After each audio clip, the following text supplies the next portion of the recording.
Tere! Mina olen Nele ja te vaatate saadet Pealkirja taga, kus arutame lahti lõppeva nädala põnevamad uudisteemad. Esimesed suvesoojad on käes, aga see ei tähenda, et uudisvoog oleks raugenud ja ametnike armee puhkusele sõitnud. Vastupidiselt traageldas võimukoalitsioon möödunud nädalavahetusel kokku koalitsioonileppe, mis on jätnud paljud inimesed kukalt kratsima. Milles kokku lepiti ja kuidas valitsuse plaanid meid mõjutama hakkavad. Sellest kirjutas põhjaliku ülevaate Õhtulehe lugejatele ajakirjanik Egvard Joakit, kes on ka minu tänane esimene saatekülaline. Tervist! Tere! No Egvard, ma arvan, et sa ootasid seda koalitsioonilepet ikka pikemat aega ja sukeldusid sellise suure uudishimuga, kui see ükskord siis sinu kätte jõudis. Mis sealt esimesena silma jäi? Ehk see, et see on võrdlemisi pikk, ehk tegelikult ju seekord esialgne koalitsioonileppe oli, ma nüüd peast ei mäleta, aga mõne lehekülje pikkune, mis pani siis sellised suuremad raamid paika ja peale seda see, mida koostati 2,5 kuud äkki, see on ju sisuliselt võrreldav sellega, mis tavaliselt on valitsuse tegevuskava, kuhu pannakse mingid konkreetsed punktid kirja ja tähtajad, millal need ära tehakse, et seal on omajagu ju ka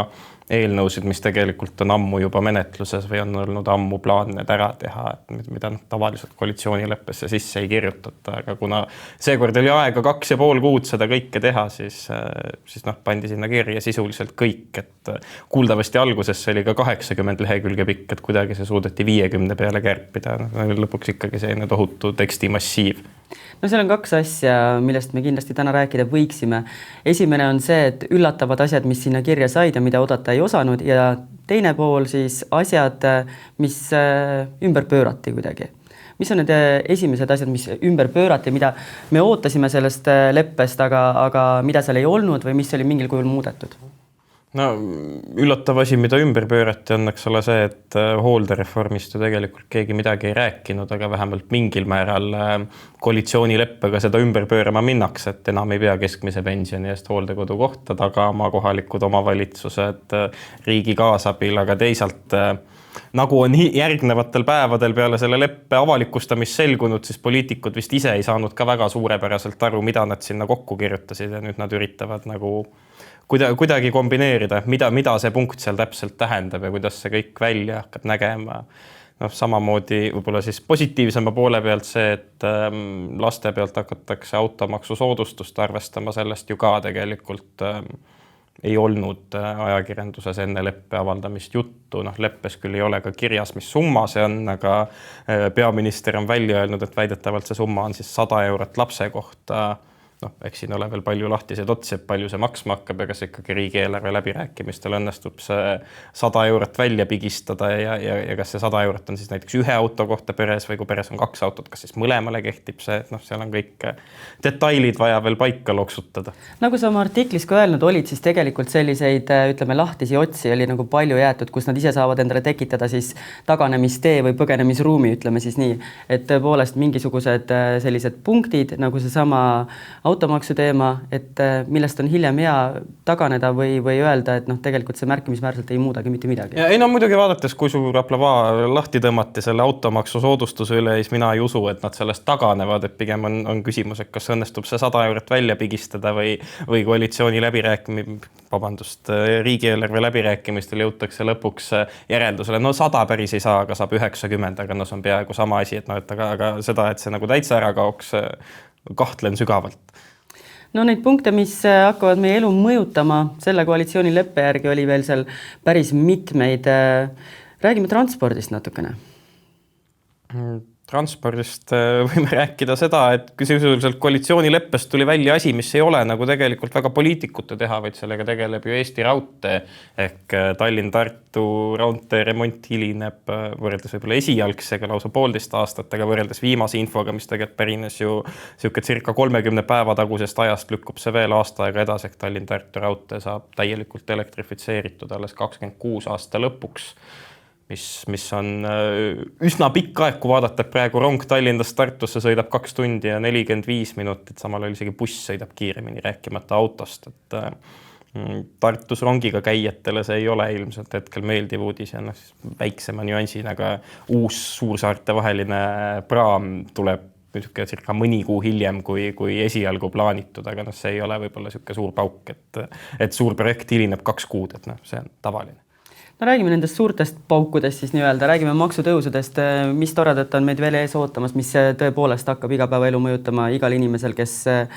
mingisugust teenust tarbib või poodi läheb? Maksutõusud ju laias pildis on kõik varem kokku lepitud ja ka maksulangetused, et nende osas me koalitsioonileppes milleski targemaks ei saanud peale selle, et kirja pandi asjad, mis on juba kokku lepitud, ehk maksuküüru ära kaotamine, siis käibemaksu 2% võrra tõus, mis ju kohe-kohe tuleb, on samamoodi ju tegelikult Riigikogus juba ära otsustatud, aga võib-olla kõige käega katsutavam on asi, mis on pandud üsna ümber nurga kirja, sest ma kujutan ette, et ka läbirääkijatel ei ole nagu täpselt ettekujutust, kuidas seda teha ja kuidas seda teha nii, et see oleks valutu ja mis kujul teha, ehk üritatakse ülekoormatud tervishoiusüsteemi probleemi parandada niimoodi, et inimesed käiksid vähem näost näkku arsti juures ja me mingid lihtsamad asjad saaks ära lahendada e-konsultatsioonid teel, mis siis kõige primitiivsemal kujul on põhimõtteliselt kirjavahetus arstiga kuskil e-keskkonnas, võib-olla natuke keerulisemal kujul telefonikõne,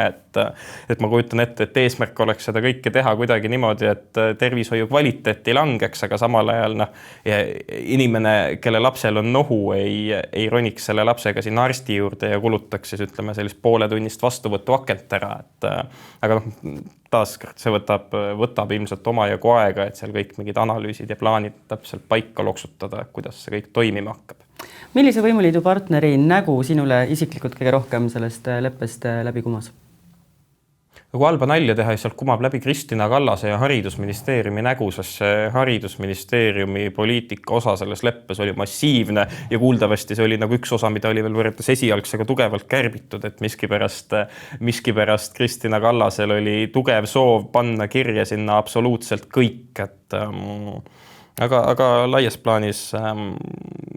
ma arvan, et mõlemad said kirja need asjad, mis nad sinna kirja saada tahtsid ja mis ju tegelikult paljud olid juba varem ka kokku lepitud. Aga kui sa ise seda lugesid, siis kuidas sa võrdleksid, et sa oled kindlasti neid koalitsioonileppeid ka varem lugenud ja mingil määral oskad hinnata, et kas lepe saab olema vettpidav või mitte, kas see kirjastiil on selline ütleme siis üksmeelne või mitte, kas selle põhjal annab ka kuidagi hinnata seda, et kui tugev see koalitsioon üldse on ja kui pikalt üheskoos edasi minnakse? Ja, kui me tahaks hakata hindama, et ma ei tea, koalitsioonileppe edukust näiteks selle põhjal, et mitu protsenti seal kirjas olevast ära tehakse, siis see koalitsioonileppe saab kahtlemata olema väga edukas, sest sinna on kirja pandud palju asju, mida tavaliselt koalitsioonileppesse kirja ei panda, ehk sellised täiesti poolsuvalised eelnõud, mis on rohkem ametnike kui poliitikute teema ja mis nagu alati ära tehakse, et need kindlasti kõik tulevad. Kui hinnata, et kas seal koalitsioonileppes on mingit seni ennenägematut visiooni, siis ju tegelikult ei ole ja selle põhjus on väga lihtne, on see, et see alusleppe oli juba mitu kuud tagasi olemas ja kõik ju laias pildis teadsid, mis juhtuma hakkab, et neid konkreetseid üllatusi on väga vähe ja need pigem on nagu juhuslikult sisse tulnud. Automaksu vabastus on nagu taotluslik, et see on sinna jäetud, sest see meeldib inimestele kahtlemata, aga näiteks see raudteeasi, ega poliitikud ei arutanud 2 kuud, et ehitaks õigesti raudteed aeglasemalt, vaid lihtsalt vahepeal selgus, et ilmselt on seal tekkinud mingid takistused, mis ei võimalda esialgses ajakavas edasi minna. Igatahes, Edward, ma tänan sind, et sa sellesse leppesse süvenesid, selle meie lugejateni tõid ja olid nõus ka minu saates sellest rääkima. Olgu.